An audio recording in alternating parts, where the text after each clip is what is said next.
अनंत विजय, ऐसा नहीं है कि इंडिया गठबंधन की चुनौतियां हैं। जैसा मैंने दिखाया सर्वे में 3-4 ऐसे राज्य हैं जहां पर एनडीए की टेंशन बहुत बड़ी हुई है भाई। महाराष्ट्र और बिहार सबसे आगे हैं, एमपी में भी सीटें कम हो रही हैं, कर्नाटक में सीटें कम हो रही हैं, यानी सिरदर्द दोनों तरफ बराबर बराबर है। अब पता नहीं सिरदर्द को किस तरह से परिभाषित कर रहे हैं आप। मुझे तो कल लालू यादव के भाषण के समय की स्थिति याद आ रही है। लालू जी भाषण दे रहे थे और उन्होंने कहा ममता दीदी यहीं बैठी होंगी, तो किसी ने कहा चली गई, जहाज था चली गई। फिर उन्होंने कहा अच्छा कोई बात नहीं, बालू तो होंगे। पता चला बालू साहब भी चले गए।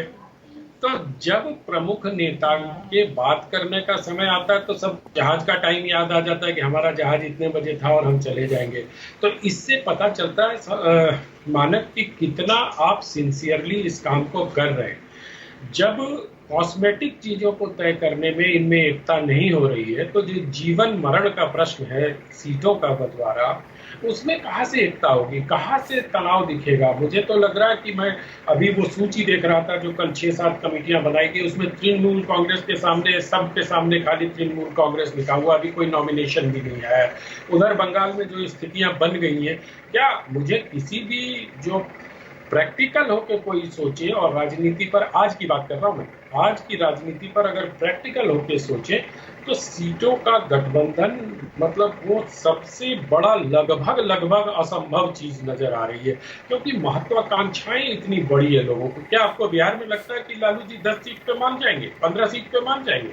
क्या नीतीश कुमार मान जाएंगे 12-13 सीटों पे? 40 ही तो सीट है वहां। अभी उन्होंने सीपीआई-एमएल ने 12 सीटें मांग दी है वहां। अगर उनको 10 भी देते हैं, 5 भी देते हैं, तो फिर कांग्रेस का क्या होगा? अगर 16-16 का फॉर्मूला जो बिहार में चल रहा है कि 16 आरजेडी और 16 जेडीयू को मिलेगा और बाकी 8 सीटों पर बाकी लोग लेंगे, तो क्या कांग्रेस पार्टी को वहां कितनी सीट मिलेगी? तो कितना बड़ा त्याग करना पड़ेगा। और क्या भारतीय जनता पार्टी को हराने के लिए जो ये INDIA गठबंधन है, उसमें ये त्याग करने की क्षमता विकसित हो पाई है? मुझे तो लगता है कि जिस प्रकार से न झंडा न डंडा अभी तैयार हो पाया है इनका, न कोई लोगो तैयार हो पाया है। और लोगों में मतलब मुझे तो मुंबई की बैठक को देखकर, मैंने बहुत क्लोजली वॉच किया उसको, और मुझे देखकर लगा कि बहुत हड़बड़ी में है सब लोग। मतलब सिर्फ करना है बैठक इसलिए कर रहे हैं, कोई एक कोहेसिव एफर्ट नहीं दिखाई देता कि एक दिशा में कोई चलने वाला। मैं बार बार आपकी डिबेट में इसलिए कहता हूं कि मुझे इस गठबंधन में, INDI गठबंधन में, एक हरकिशन सिंह सुरजीत जैसे नेता की कमी लगातार खल रही है, जो ग्लू बनाकर सारे नेताओं को, सारे दलों को एक मंच पे ले आए। VP सिंह जैसा एक नेता होना चाहिए जिसकी करिश्माई छवि से कम लोग जुड़े। यहाँ तो मतलब 14, अगर सूरज का 7वां घोड़ा है तो 7 घोड़े अलग दिशा में चल रहे, उसको समेट कर एक लाना, उसको एक बनाना, ये बहुत बड़ी चुनौती है। तो मुझे लगता है कि चिंता की बात INDI गठबंधन में है। भारतीय जनता पार्टी की लीडरशिप डिफाइंड है, वहां क्या निर्णय होगा ये पूरा स्ट्रक्चर्ड है।